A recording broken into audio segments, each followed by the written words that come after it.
बर्बरता की नई लकीर खींचते हुए मुगलों ने उनके 4 वर्षीय पुत्र को उनकी गोद में बिठाया और पिता से ही उनको मारने को कहा। बंदा बहादुर ने इनकार कर दिया। यह देख करके जल्लाद ने बंदा के सामने ही उनके बच्चे को तलवार से काट दिया और कांपता हुआ वह लीवर, बच्चे का लीवर निकाला और बंदा के मुंह में ठूस दिया। 700 सिख कैदी में से एक ने भी माफी नहीं मांगी और जल्लाद के सामने मरने के लिए वे आपस में लड़ जाते थे। कहते थे, ओ जल्लाद, पहले मुझे मार, पहले मेरा सिर काट।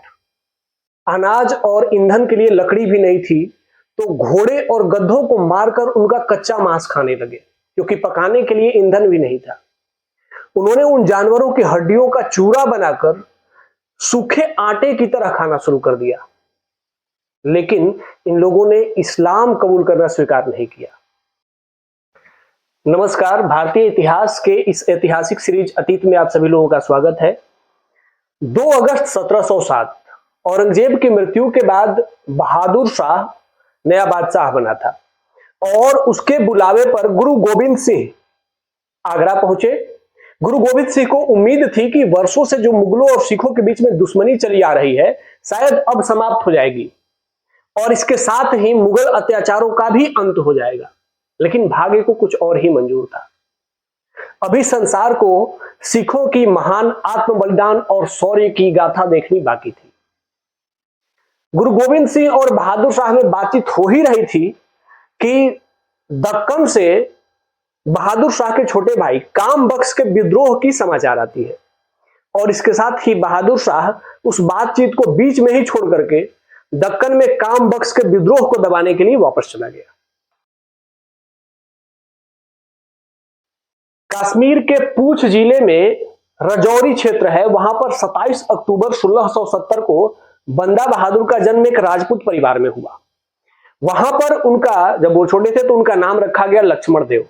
लक्ष्मण देव को बचपन से ही शिकार करने का बहुत शौक था और इसीलिए वो जंगलों में चले जाया करते थे और जाकर के हिरण का शिकार किया करते थे। एक बार उन्होंने एक हिरणी का शिकार किया और वो गर्भवती थी। जब उन्होंने वहां जाकर के उसके पास देखा तो वो मरते समय उसकी आंखों में आंसू थे। बंदा बहादुर ने उस हिरणी को उठाया, अपने घर आए, आकर के उसका पेट जब चीरा तो उसके पेट से 2 नवजात बच्चे बाहर निकल आए और बंदा बहादुर के सामने ही उन दोनों बच्चों ने तड़प कर जान दे दिया। इस घटना से बंदा बहादुर, जो कि उस समय लक्ष्मण देव के नाम से जाने जाते थे, इतने दुखी हुए कि उन्होंने तत्काल 15 वर्ष की उम्र थी और उसी समय सामाजिक जीवन, अपने पारिवारिक जीवन को छोड़ दिया और संन्यास ग्रहण कर लिया। और जैसे ही संन्यास ग्रहण किया, उनका नया नाम हो गया माधोदास। अब सन्यासी माधोदास राजौरी से निकल गया और भारत के अनेक इलाकों में घूम घूम करके अपने लिए गुरु की तलाश करने लगा। इसी दौरान वो नासिक पहुंचे। नासिक में, जहां भगवान राम की यात्रा में जहां पंचवटी था, जहां पर की माता सीता का रावण ने अपहरण किया था, उसी पंचवटी में माधोदास अपने लिए कुटिया बना करके रहने लगे और वहां पर उन्होंने तंत्र साधना सीखी।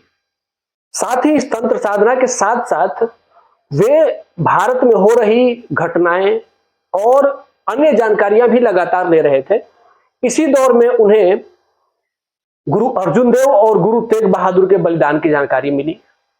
साथ ही गुरु गोविंद सिंह के जो दोनों छोटे बेटे थे, इनकी बलिदान की कहानी सुनी कि कैसे उन छोटे बच्चों जोरावर सिंह और फतेह सिंह को इस्लाम नहीं स्वीकार करने पर मुगलों ने पहले उनके हाथों में पटाखा बांधकर उनके हाथों को उड़ा दिया और फिर उन्हें जिंदा दीवार में चुनवा दिया। इन सब घटनाओं से बंदा बहादुर बहुत ही क्षुब्ध थे। तभी जब गुरु गोविंद सिंह उनके जीवन में आते हैं तो उसके बाद उनका पूरा जीवन ही बदल गया और अब उन्होंने गुरु गोविंद सिंह से बदला लेने की आज्ञा मांगी। शुरू में गुरुदेव थोड़ा झिझके, क्योंकि वो चाहते थे कि मुगलों और सिखों में संधि हो जाए और ये जो युद्ध की बारंबारता चल रही है वह समाप्त हो जाए, शांति का माहौल बने, जबरन धर्म परिवर्तन न कराया जाए। लेकिन जब बंदा बहादुर ने जिद किया तो उसके जिद के आगे गुरु झुक गए और गुरु गोविंद सिंह ने बंदा को उस समय बहादुर की उपाधि दिया। अपने तरकस से 5 तीर निकाल करके दिया और निशान साहिब, जो कि सिखों की एक आइडेंटिटी होती है, वह निशान साहिब और जो गुरु के पंज प्यारे थे उन पंज प्यारों को भी बंदा बहादुर को सौंप दिया। साथ ही बंदा बहादुर को एक खालसा प्रधान का पद भी दे दिया गया कि अब आज से आप ही पूरे खालसा के प्रधान हैं। इस घोषणा के साथ ही बंदा ने अपने विजय अभियान की शुरुआत की और पंजाब में मालवा, मलेरकोटला, रोपड़ और फिर धीरे धीरे दिल्ली के निकट आकर के सोनीपत तक का इलाका जीत लिया। उस समय जो मुगल बादशाह था बहादुर शाह, वो दक्षिण में अपने भाई के विद्रोह को दबाने गया था, तो बंदा बहादुर को उत्तर भारत में विजय करने में आसानी भी हुई। अब उनका अगला टारगेट समाना, जो कि हरियाणा में एक जगह है, वह था। समाना का किला इसलिए था क्योंकि वहीं पर गुरु तेग बहादुर को फांसी देने वाला सैयद जलालुद्दीन और गुरु गोविंद सिंह के बच्चों का हत्यारा सलाल बेग और बसाल बेग रहते थे। 26 नवंबर 1709 को समाना में मुगलों और सिखों की सेना में भयानक युद्ध हुआ। इस युद्ध में 10,000 लोग मारे गए, जिसमें 8,000 से अधिक मुगल मारे गए। मतलब कि मुगलों की बहुत बड़े स्तर पर हानि हुई और इसी दौरान वो सैयद जलालुद्दीन, ससाल और बसाल बेग भी मारे गए। अब बंदा बहादुर को ऊर्जा मिली। अब उनका अगला निशाना सरहिंद था। सरहिंद में उन्होंने वजीर खान, जिसने कि गुरु गोविंद सिंह के परिवार को बर्बाद किया था और उनके परिवार को कत्ल करने का आदेश दिया था, उससे बंदा बहादुर का सामना हुआ और बंदा बहादुर ने वजीर खान को पकड़ लिया और सबके सामने वजीर खान को फांसी दिया गया। इससे सिख साम्राज्य की और बंदा बहादुर की दोनों की प्रतिष्ठा बहुत तेजी से आगे बढ़ने लगी। अब 1710 तक सतलज से लेकर के और दिल्ली के बीच का एक बहुत बड़ा इलाका सिख साम्राज्य में आ गया था।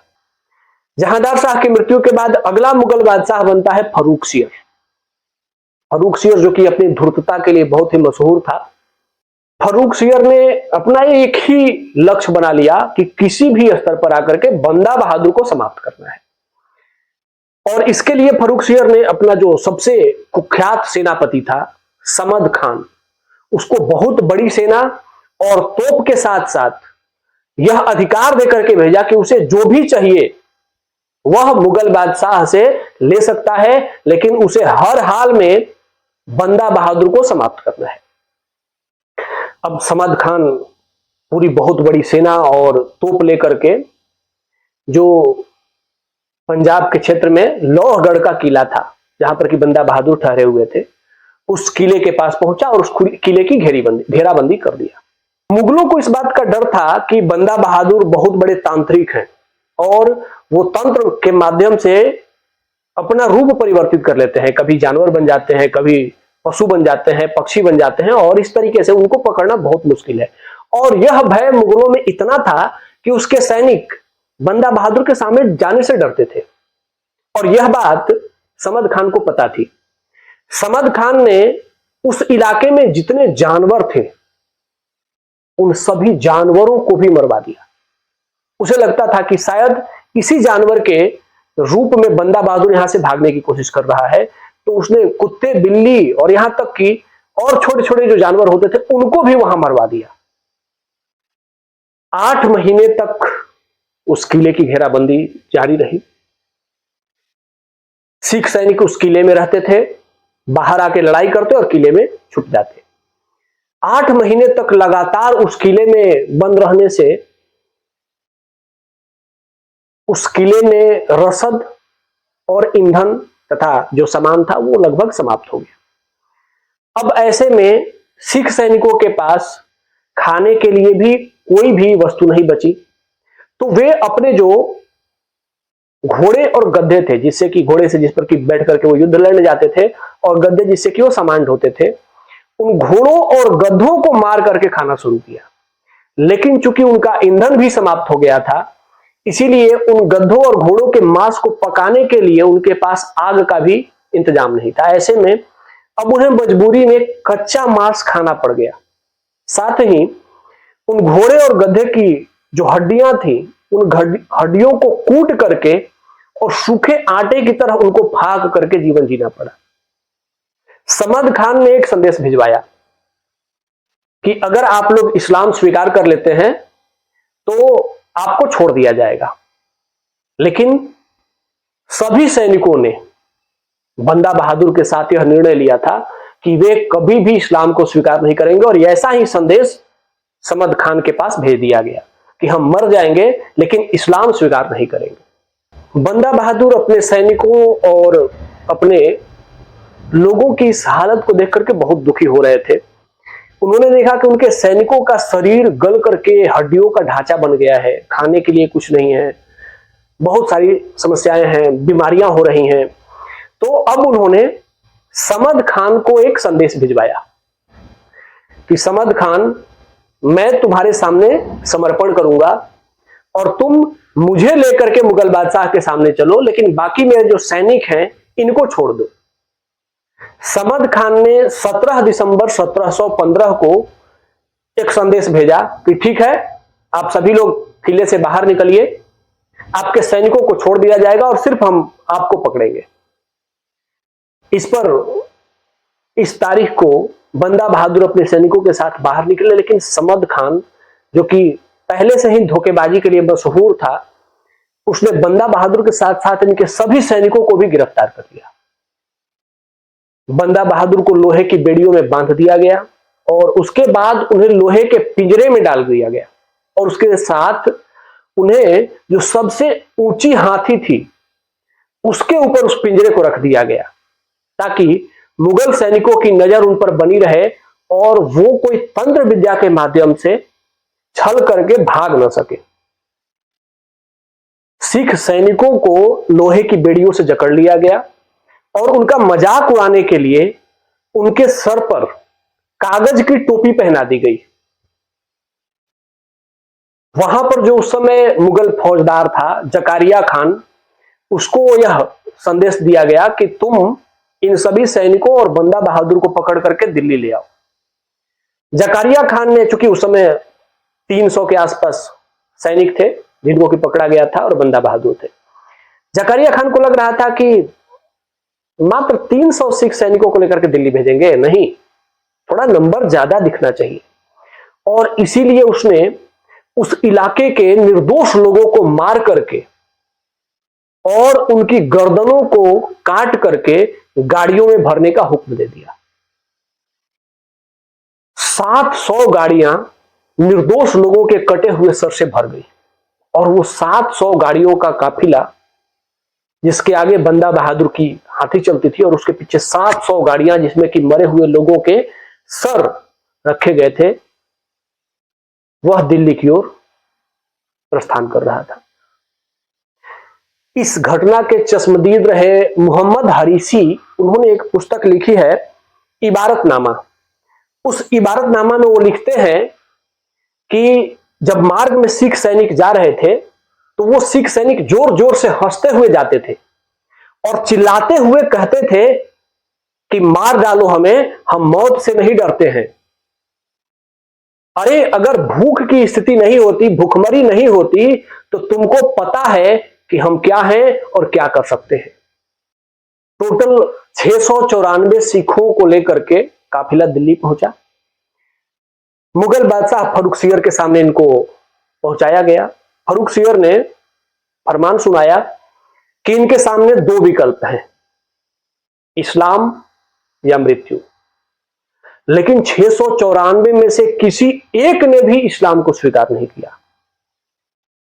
5 मार्च 1716 से इनको फांसी देने का सिलसिला शुरू हुआ, और फांसी देने वाले जल्लाद जो फांसी देने के जब सामने आता था तो ये सिख सैनिक आपस में लड़ने लगते थे कि पहले मुझे फांसी दो, पहले मुझे फांसी दो। उन्हें अपने गुरु के प्रति श्रद्धा, अपने धर्म और आस्था के प्रति इतना विश्वास था कि मरने से उनका डर ही समाप्त हो गया था। जल्लाद और उस समय वहां जो भी मुगल होते थे यह देख करके आश्चर्यचकित थे कि ये आपस में मरने के लिए होड़ कैसी मच रही है। एक नौजवान सिख बच्चा था जिसकी अभी हाल ही में शादी हुई थी, वह भी उन 694 लोगों में एक था। उसकी मां ने मुगल बादशाह फर्रुखसियर के सामने एक झूठा पत्र प्रस्तुत किया और उस पत्र में लिखा था कि मेरा बेटा निर्दोष है, उसे काफिले में जबरदस्ती बिठा करके लाया गया है। मुगल बादशाह ने भी उसके बेटे को कहा, ठीक है, मैं आपके बेटे की फांसी की सजा को माफ कर देता हूं और ये माफीनामा लेकर के आप कोतवाली जाइए, वहां से आपका बच्चा छोड़ दिया जाएगा। जैसे ही वह महिला अपने बेटे के पास माफीनामा लेकर के कोतवाली पहुंची और बेटे को कोतवाल के सामने दिया कि लो ये माफीनामा पढ़ो, तुम्हें मुगल बादशाह ने माफ कर दिया है। वह 20 साल का लड़का, उसने जैसे ही माफीनामा पढ़ा, उसने मां के सामने ही वो माफीनामा फाड़ करके फेंक दिया और बोला कि नहीं, मुझे जबरदस्ती नहीं पकड़ा गया है, मैं बंदा बहादुर जी के सेना में था, मैं लड़ा हूं, मैंने मुगल सैनिकों को मारा है और मुझे फांसी मिलनी चाहिए। और उसे जब इस बात की जानकारी लगी कि अब उसे फांसी नहीं दिया जाएगा, तो उसने सामने कोतवाल का तलवार निकाला और खुद से ही अपना गर्दन काट दिया। कितनी महान शौर्य गाथा है इन महान सिख सैनिकों की, जिसने कि इतिहास में मृत्यु के भय को ही समाप्त करके अपना नाम अंकित करवा दिया। 19 जून 1761 यह वह दिन था जिसे भारतीय इतिहास के कुछ काले अध्यायों में से एक दिन माना जा सकता है। बंदा बहादुर और उनके 4 वर्ष के बेटे अजय सिंह को दिल्ली में जो सूफी संत हैं ख्वाजा बख्तियार काकी, इनके दरगाह पर लाया गया और बंदा बहादुर के सामने भी वही प्रपोजल रखा गया, इस्लाम या मौत। बंदा बहादुर ने कहा मौत। मुगलों ने इस दौर में बर्बरता की सारी सीमाएं पार कर दी और बंदा बहादुर के गोद में उनके 4 साल के बेटे को बिठाया और पिता से बोला कि अपने इस बेटे को मार दो। बंदा बहादुर ने इनकार कर दिया, मैं नहीं मारूंगा अपने बेटे को। जैसे ही बंदा बहादुर ने इनकार किया, वहां खड़े जल्लाद ने बेटे को खींच लिया और पहले उसके शरीर में भाला घोंप दिया, फिर तलवार से उस बच्चे को बंदा बहादुर के सामने ही टुकड़ों से काट दिया। इस बर्बरता से भी उसका मन नहीं भरा, तो उसने उस नवजात 4 वर्ष के बेटे का कांपता हुआ लीवर, जो उसका यकृत था, वह कांपता हुआ लीवर उठाया और जबरदस्ती बंदा बहादुर के मुंह में ठूस दिया। बंदा बहादुर बिना किसी प्रतिक्रिया के हिले डुले वैसे ही बैठे रहे।